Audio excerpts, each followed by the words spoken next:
What if I told you that one of the greatest films ever made harbors secrets so shocking they could rewrite cinema history? The Godfather Part II isn't just a sequel, it's a phenomenon that broke every rule in Hollywood and somehow became even more legendary than its predecessor. Behind Francis Ford Coppola's masterpiece lies a web of untold stories, career-defining moments, and decisions that nearly destroyed everything. From Oscar-winning controversies to real-world connections that blur the line between fiction and reality, these revelations will expose the truth about what really happened during the making of this cinematic empire. If you're fascinated by Hollywood's hidden stories and want to uncover more secrets from legendary films, make sure to hit that subscribe button because we're diving deep into the untold tales that shaped cinema history. Number 20. The ultimate sequel controversy. Critics and fans have spent decades debating something that would make any filmmaker lose sleep: whether The Godfather Part II actually surpasses the original masterpiece. This isn't just casual movie talk. Respected film scholars and major publications have argued that Coppola achieved the impossible by creating a sequel that's artistically superior to one of the greatest films ever made. The controversy runs so deep that it sparked heated discussions in film schools and critic circles for over 4 decades. While the first Godfather established the template, Part 2 shattered it completely, proving that sometimes breaking the rules creates something even more powerful. But this debate about superiority was just the beginning of the film's shocking legacy. Number 19. The line that shattered hearts worldwide. Michael Corleone's devastating words to his brother, "I know it was you, Fredo, you broke my heart," didn't just become one of cinema's most quoted lines. It became a cultural phenomenon that transcended the film itself. Al Pacino delivered these words with such raw emotion that audiences felt the betrayal in their souls, and the line has been referenced, parodied, and quoted in countless other movies, TV shows, and even political speeches. The genius lies in how Pacino's delivery transforms a simple accusation into something far more heartbreaking: the moment when family loyalty dies forever. What makes this scene even more powerful is that it captures the essence of Michael's complete transformation from war hero to ruthless don, showing how power corrupts even the most sacred bonds. But family betrayal wasn't the only way this film rewrote the rules of Hollywood recognition. Number 18. The impossible Oscar achievement. Marlon Brando and Robert De Niro accomplished something that will likely never happen again in cinema history. They both won Academy Awards for playing the exact same character, Vito Corleone. Brando took home the Oscar for the original Godfather, while De Niro won for his portrayal of the younger version in Part 2, creating an unprecedented situation that highlighted the film's unique dual timeline structure. This achievement isn't just a fun trivia fact, it represents the Academy's recognition that both actors brought completely different dimensions to the same character, while maintaining the essence that made Vito legendary. The older Brando showed us the patriarch's wisdom and quiet power, while De Niro revealed the hungry young immigrant who would build an empire from nothing. Speaking of unprecedented achievements, the film itself was about to make history in ways nobody saw coming. Number 17. Breaking the sequel curse forever. The Godfather Part II shattered Hollywood's biggest superstition by becoming the first sequel in cinema history to win the Academy Award for Best Picture. Before this groundbreaking moment, sequels were considered inferior cash grabs that could never match their originals, let alone surpass them in critical acclaim. Coppola's masterpiece didn't just win, it dominated the ceremony and proved that sequels could be legitimate artistic statements rather than quick money-making schemes. This victory changed how Hollywood viewed follow-up films and opened the door for future sequels to be taken seriously by both critics and award committees. The impact was so significant that it essentially created a new category of filmmaking where sequels could aspire to greatness. But even legendary actors couldn't resist the pull of this cinematic revolution. Number 16. The comeback that never was. James Cagney, the legendary tough guy of Hollywood's golden age, was personally approached by Coppola to come out of retirement for a role in Part 2. The offer represented a chance for one of cinema's greatest gangster actors to pass the torch to the new generation of filmmakers who were revolutionizing the genre he helped create. Cagney's decision to decline wasn't due to creative differences or money. He was simply enjoying his well-earned retirement after decades of defining what it meant to be a movie tough guy. His potential involvement would have created an incredible bridge between Hollywood's classic era and the new wave of 1970s filmmaking. But sometimes the greatest performances are the ones that never happen. While one legend chose to stay retired, another was about to make his stunning debut. Number 15. From teacher to Oscar nominee. Lee Strasberg, the legendary acting coach who taught method acting to icons like Marlon Brando and James Dean, shocked everyone by stepping in front of the camera for his first major film role as Hyman Roth. This wasn't just any debut. Strasberg brought decades of understanding human psychology and character motivation to create one of cinema's most chilling villains.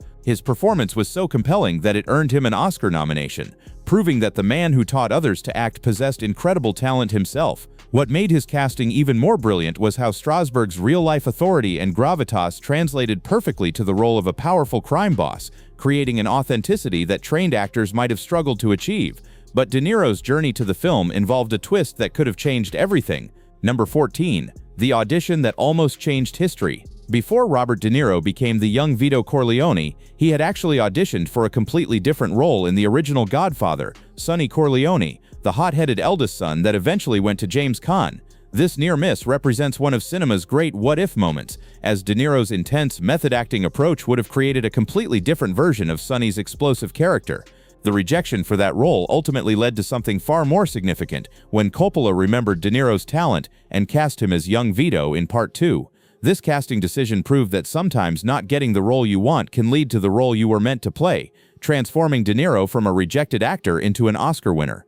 The authenticity De Niro brought wasn't limited to just his performance. Number 13. When reality invaded fiction. The Cuba sequences in Part 2 contain something most viewers never realize. Authentic documentary footage from Havana during Batista's rule, captured just before Castro's revolution changed everything forever. Coppola wasn't content with recreating history. He wanted to embed real historical moments into his fictional narrative, blurring the line between cinema and documentary. This footage provides an eerie authenticity to Michael's Cuban business ventures, showing the actual political climate that the Corleone family was trying to exploit.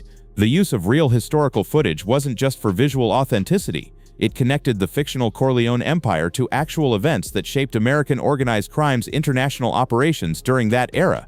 De Niro's commitment to authenticity went even deeper than most people realize. Number 12. The dedication that defined a performance. Robert De Niro's preparation for young Vito Corleone went far beyond typical method acting. He spent months studying the Sicilian dialect to ensure every word he spoke carried the authentic weight of an immigrant's experience. This wasn't just learning lines. De Niro immersed himself in the language, culture, and mindset of early 20th century Sicilian immigrants to America. His dedication meant that almost every line he delivers in the film is spoken in Sicilian rather than English, creating a linguistic authenticity that most Hollywood films never attempt. The result is a performance that feels like watching actual historical footage of an immigrant building his American dream rather than an actor playing a role. This linguistic commitment created an even more striking limitation. Number 11. The power of silence. De Niro speaks fewer than a dozen words in English throughout the entire film, a creative choice that demonstrates how powerful cinema can be when it relies on visual storytelling rather than dialogue. This dramatic limitation forced De Niro to convey Vito's intelligence, ambition, and growing power through expressions, gestures, and presence rather than words. The decision reflects the immigrant experience of someone still learning English while building an empire in a foreign land.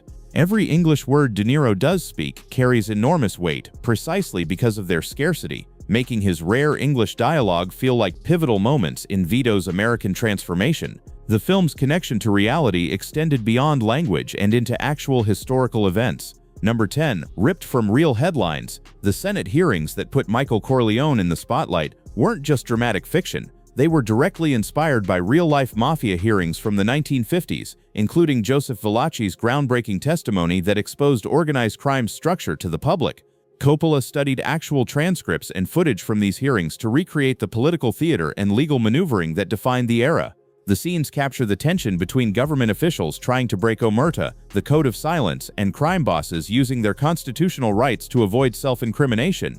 This historical accuracy makes Michael's testimony feel like a documentary moment rather than fiction, grounding the Corleone saga in America's real battle against organized crime. Even the senators in those scenes had surprising real-world connections. Number 9. Hollywood royalty in disguise. The senators questioning Michael during those intense hearing scenes weren't played by typical character actors. Several were actually legendary filmmakers and writers, including Roger Corman and Richard Matheson, appearing in cameo roles. Corman, known as the king of B-movies and mentor to countless directors, brought his understanding of power dynamics to his senatorial role. Matheson, the brilliant science fiction writer behind the Twilight Zone episodes and I Am Legend, added intellectual gravitas to the proceedings. These cameos weren't just fun insider jokes. They represented the film community's recognition of Part 2's significance, with established artists wanting to be part of this cinematic milestone even in small roles. The film's structural innovation was just as groundbreaking as its casting. Number 8. Two stories, one masterpiece.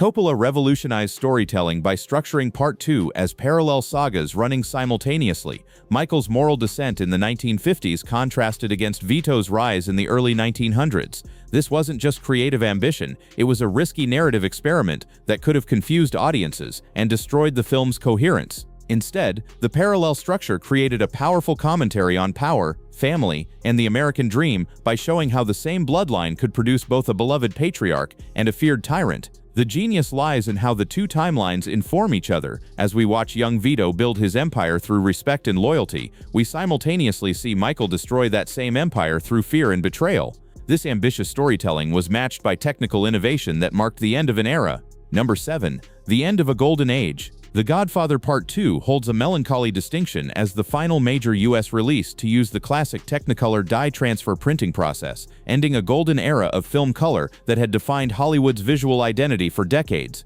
This printing process created the rich, deep colors that made classic Hollywood films so visually distinctive, and Part II's status as the last major film to use this technique makes it a historical artifact in multiple ways. The end of dye transfer printing represented Hollywood's transition into a more modern, cost-effective era, making Part II not just a storytelling masterpiece, but also a technical museum piece that captures the last breath of classical Hollywood craftsmanship. But the film's personal touches went beyond technical innovation. Number 6. A family affair hidden in plain sight. The opera piece Senza Mamma that plays during the film wasn't just selected for its emotional impact, it was actually composed by Francis Ford Coppola's own grandfather, adding a deeply personal family element to this story about family legacy. This musical choice transforms Part II from just a film about the fictional Corleone family into a meditation on Coppola's own family history and Italian-American heritage. The inclusion of his grandfather's composition creates an autobiographical layer that most viewers never detect, making the film's themes of family, tradition, and legacy even more poignant. It's as if Coppola embedded his own family's artistic DNA into the Corleone saga, blurring the lines between the director's personal story and his fictional masterpiece. Speaking of family traditions, the film established its own cinematic rituals. Number 5. Echoes of Celebration and Darkness. Part II opens with Michael's son's first communion celebration, deliberately mirroring the wedding sequence that opened the original Godfather, establishing a brilliant pattern where major family celebrations mask the darkest business dealings. This wasn't just a creative callback, it demonstrated how the Corleone family's public face of respectability and tradition provided perfect cover for their criminal empire's operations. The communion scene serves as a haunting reminder of how normalized violence and corruption had become within the family structure, where sacred religious ceremonies coexist with murder plots and betrayal. The parallel shows Michael continuing his father's tradition of using family events as business opportunities, but with a coldness that Vito never possessed. What makes this opening even more chilling is how Coppola uses the innocence of the religious ceremony to highlight Michael's complete moral transformation. While his young son receives his first taste of Holy Communion, Michael is planning acts that would damn his soul forever. The white suits, the formal photography, the proud family members all create the perfect facade for a man who has lost everything that made his father great. The communion setting also serves as bitter irony, as Michael partakes in a ceremony about spiritual nourishment and community, while he systematically destroys both his spiritual connection and his family bonds. This juxtaposition between sacred ritual and profane business perfectly encapsulates the film's central theme about how power corrupts even the most fundamental human institutions, turning family celebrations into strategic opportunities and religious observances into hollow performances. But not all of the film's authenticity came from careful planning. Number 4. When reality crashed the set. During a street scene in Little Italy, showing young Vito's early days, something magical and completely unplanned happened. A genuine passerby recognized the production and enthusiastically greeted the character, thinking he was seeing a real neighborhood figure from the past. Coppola made the brilliant decision to keep this spontaneous moment in the final cut because it captured the authentic connection between Italian-American communities and their shared history. This unscripted interaction adds a layer of documentary realism that no amount of method acting could have achieved. The moment represents how deeply the Godfather saga resonated with the communities it portrayed, creating a bridge between fiction and lived experience that made the film feel like authentic cultural memory. The ship that brought young Vito to America carries its own remarkable story. Number 3. A floating piece of history. The majestic vessel used to depict young Vito's arrival in America wasn't just a movie prop. It's the historic ship Mashulu, which still exists today as a floating restaurant docked in Philadelphia. allowing visitors to literally walk the same decks where De Niro filmed some of his most powerful scenes. This four-masted bark was built in 1904 and actually carried immigrants across the Atlantic during the exact time period depicted in the film, making its use historically accurate in ways that go beyond typical Hollywood attention to detail. The Mashulu's survival means that fans can experience a tangible connection to the film's immigrant story, standing where Vito Corleone first saw the Statue of Liberty and dreamed of his American future. The film's financial gamble paid off in ways that proved sequels could be more than cash grabs. Number 2. The $13 million gamble. With a production budget of just $13 million, The Godfather Part II went on to gross approximately $93 million worldwide, proving that audiences were hungry for sophisticated storytelling that treated them as intelligent viewers rather than passive consumers. This financial success wasn't just about box office numbers.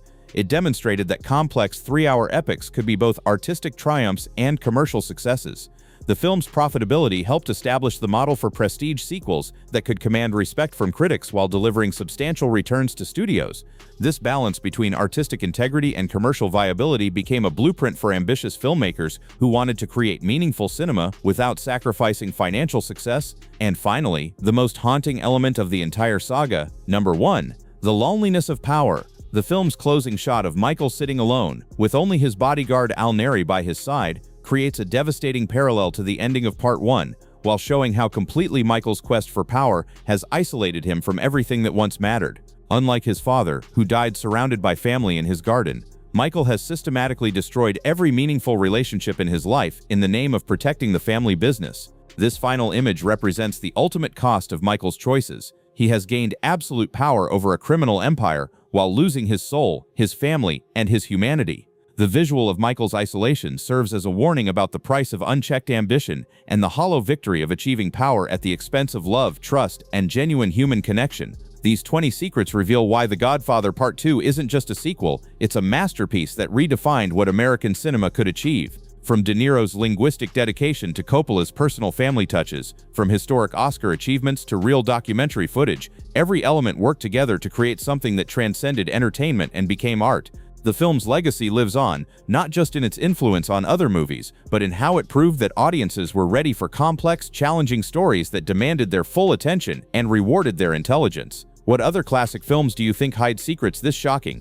Let us know in the comments, and don't forget to subscribe for more hidden stories from Hollywood's greatest masterpieces.